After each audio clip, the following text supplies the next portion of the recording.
All right, guys, welcome to the Direct Snap. Week 2 is coming up, and that means a new AP poll dropped. So we're going to be going over that a little bit. We're going to also talk about Week 2, some upcoming matchups, some things that stick out to us. And, yeah, so first off, we're going to start off with the AP poll. Does anything stick out to you, Eli?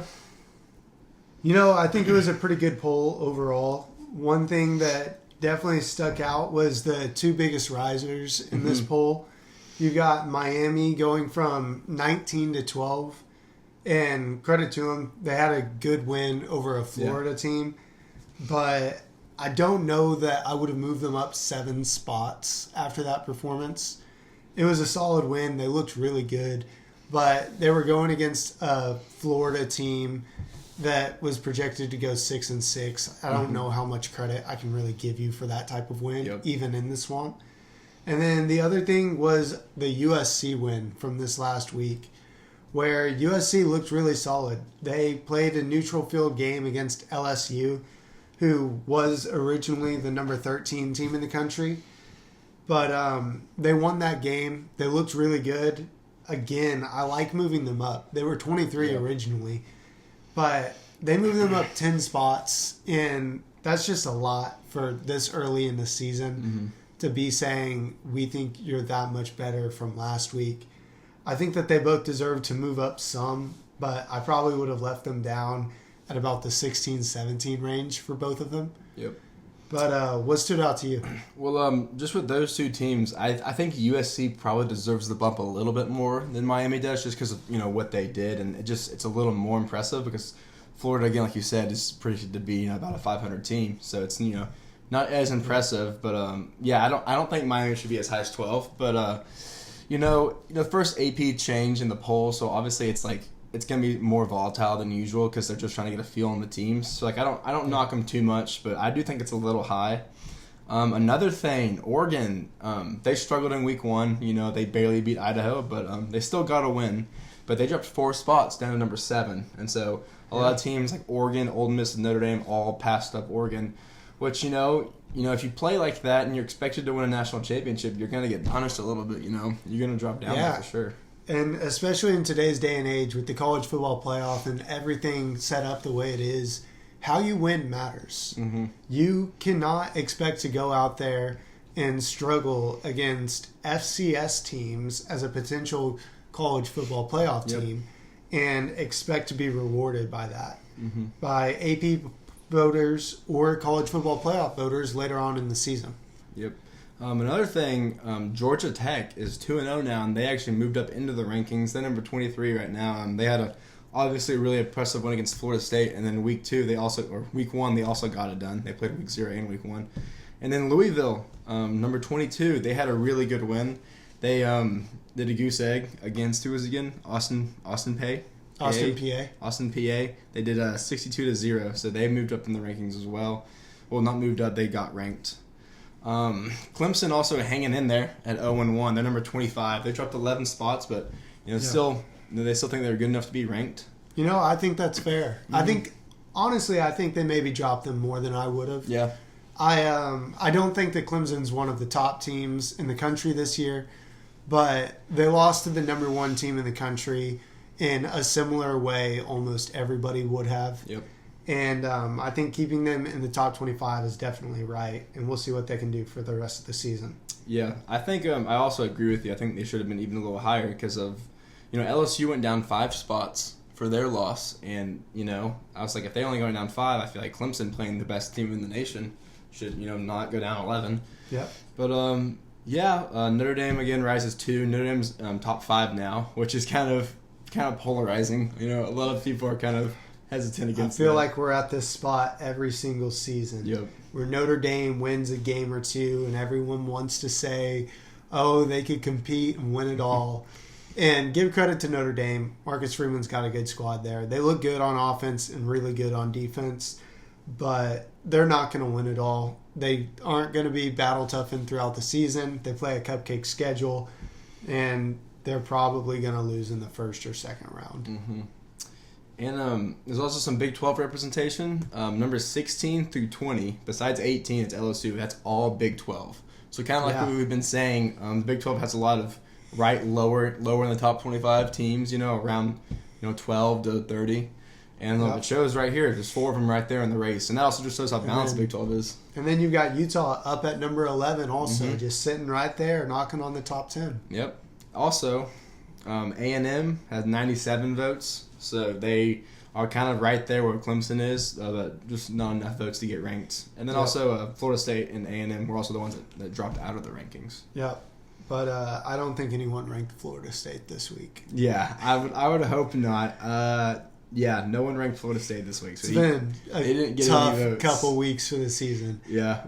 With this expanded college football playoff, it was made with the idea of no season is over within the first Yep. even 2 months of the month or 2 months of the season. But the self-proclaimed national champs from last year, their season's pretty much done. Yep, it is interesting because the same people that wanted it to be to the point where you can lose multiple times and still get in are the ones saying, even before Florida State lost their second game, we're saying, oh, it's Florida State out, Yep. So it's like, what are we doing here? Kind of contradicting ourselves. Yeah, but you have to admire it. Florida State stuck to their guns, and after going undefeated and being left out, they have boycotted winning in college football. That's right. With that being said, moving on to week 2 of college football, there is not a lot of great games going on this week, but we're going to give you guys a few games to look out for that could be good watches. A lot of good 11 o'clock games this week. Yeah. Starting off with the biggest of the bunch, you've got College Game Day, you've got Big Noon Kickoff, you've got Texas at Michigan. 2 big blue blood programs it's a helmet sticker going at it. And this ought to be a really interesting game. You got one team, Texas, who's really been trending up over the last year's time and have just continued going up, really putting up a strong outing against Colorado State last week, winning that one 52-0. And then you got another team, Michigan, who they just won the national championship, but you really feel like it's been all downhill right now. Yeah, there's just been so much turnover on the roster. It doesn't even feel like the same team really, especially when your head coach leaves. Obviously, that's going to change a lot of stuff. But just judging off their week 1 performance, it's like it's really hard to I feel like I kind of agree with the spread after looking at that. It's Texas by over a touchdown because you are going to the big house, but man, struggle against Fresno State, beat down Colorado State. It's 2 really different outcomes. Yeah, Texas had a really impressive win against Alabama last year in Tuscaloosa. Yeah. I'm pretty sure they beat them by 10 in that game. Yeah, it was pretty And I don't think this game's going to be as close as that one was. Alabama had all of the talent in the world. They were more talented than Texas in this game, just going by the stars of the athletes. In this game, Texas is more talented than Michigan. I think they probably have the better coaching staff. I think they probably have the better skill guys. Yeah. I think their program is headed in a better direction. I think Texas wins and covers the spread in this game. I think that they may actually double it by 2 touchdowns or more. Man, that's a hot take, but honestly, I see where you're coming from for sure. Home field advantage is such a big thing in college football, and Michigan has, it's one of the better ones. Obviously, it's got the most seats, so people kind of lose their mind over that. But it's also important where the seat's at because it's not really the noise kind of goes up. It kind of escapes the stadium. It's kind of a wide stadium. You're not going down on the field like a Penn State or like a Texas Stadium is. So it's not crazy like a loud stadium, but yeah, I'm sure it's intimidating walking in there for sure. Yeah, it'll be a lot of fun to watch. Going on at that same time, we've got another really good game, a game that you're not going to want to miss. It doesn't have the 2 powerhouse programs that you like to watch all the time, but a really good football matchup between K-State at Tulane. And I'm going to go ahead and call it now. I've got the upset in this game. Tulane is taking down K-State. Yep. The Wildcats are going down. We're both calling that pick for sure. Yeah. I like Tulane at home. They had a really good week 1. They got a good win. Kansas State did as well, and obviously Kansas State's the Big 12, so they have considered more, a power. Yeah, there's more resources, but again, with Tulane's win, Southeast Louisiana, I'm gonna be honest, I know nothing about them, but they laid a goose egg 42-0. I know that OU got Bauer Sharp from them. Oh, really? Yep. Dang. He committed there as a quarterback because that was his only offer. To the Southeast Louisiana? To Southeast Louisiana. And then converted to a tight end. There? And then went to OU? And then went to OU. Huh. Yeah. Man, that's great. I did not know that. Fun times. But Kansas State coming into Tulane, 11 a.m. It's gonna be one of those games that when Michigan Texas goes to the commercial, quick flip over to K-State. Flip over, Tulane. check out this game, see how it's going. No disrespect to the game, but you just got get a helmet sticker game coming. Yeah, up with that Michigan, takes Texas, priority for sure. Man, I hate this. They scheduled some of the best games for this week, all at 11 o'clock. It's very early week. Another really underrated matchup for this week is Arkansas at Oklahoma State. Mm-hmm. Oklahoma State returns basically all of their talent from last year. They expect to compete for the Big 12 title. They've got a great opportunity to show what they're made of this year, to take down one of the SEC teams with Arkansas. And Arkansas's got a chance to show what they're made of. Yep. They get a chance to take down one of the Big 12 favorites in Oklahoma State. And last week, Arkansas looked really good. They put up 70 points in their season opener, and their quarterback had one of the top 10 QBRs in the country. Oh, wow. It's one of those things where it's, the top of the Big 12, basically the bottom of the SEC, so it's always fun when something happens like that because, if you're that conference that your bottom one's playing the top and you win, it's like, man, our bottom can compete with their top. Exactly. So, it's kind of an ego thing with the two different conferences, but I think the spread right now, it's -8 OSU, so it's over a touchdown favorite, which I don't really see that very much. I don't know. Arkansas looks pretty good. They're a fundamental team. They don't have a ton of superstars on the team, but they play really fundamental, which is also kind of how OSU plays. Obviously, Ollie Gordon, is the exception on the team. But I think it'll be really exciting. It's in Stillwater, so they're gonna have a home field advantage. So that's probably baked into the spread a little bit. But I think it's gonna be a pretty exciting matchup. Stillwater's a crazy place to play, and it's a hard place to win. But it was also week 2 last season when Oklahoma State lost big to South Alabama. And it kind of feels like that type of matchup where you have a team that should be completely overmatched, and OSU should be the much better team and win in every area.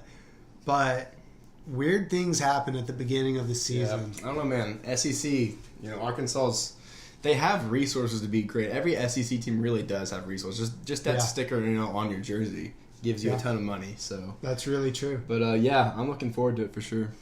Last up for this week, we're going to talk about a 6:30 kickoff game. We're going to be able to end our nights right with maybe the most fun game of the day. Mm-hmm. We'll see. Tennessee at NC State. Now, Tennessee is favored by 10 in this matchup. What do you think about that? I think it's kind of fair. Tennessee looked really great in their season opener. Their quarterback went off. 315 yards, 3 touchdowns. Nico went crazy. I'm not going to even try to pronounce his last name. But, they did really well. NC State didn't do bad either. They got it done against, who was that?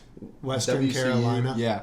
They got it done. It wasn't, like a smash, a splattering, but 6:30 game, and I'm pretty sure it's also a neutral site, if I'm not mistaken.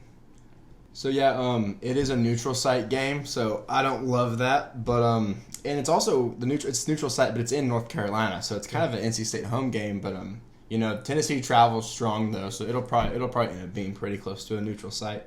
Yeah. But I'm looking forward to it's a prime time matchup. It's the matchup everyone's gonna be watching, and it's Tennessee by 10, so. That spread's it's not like an upset can't happen. That happens a lot. Florida State lost 2 times in a row, and they were both favored by 10, or it was like 9 or 10. Yeah. So, I'm looking forward to the matchup. It's ACC, SEC. Yep. I think that NC State's going to be a really solid team this year, and I actually expect them to cover in this game. I'm still picking Tennessee to get the win. I don't think anything crazy is going to happen. But having the game in North Carolina is still like a home field advantage for NC State. And I think that's really going to help them in this game, especially for what's going to be close to Nico's first career road start. Yeah. So I think Nico's going to have a great game. I think he's going to maybe get rattled a little bit. This is his first time going against really good level of competition. And I think it'll be interesting to see what he does. I think it'll still be a lot of fun. But Tennessee pulls this one out in a 37-34 type game. Yeah, that'd be great for that to happen. Be a good watch for sure. All right, guys. If you haven't already, please hit that like and subscribe button. It really means a lot to guys like us trying to put content out there for you. But have a good day. All right, see y'all. Dude, Georgia plays another pansy. course they do. Tennessee Tech. Wait, you said Georgia does? Yeah, Georgia, Tennessee. They haven't played the Pansy yet.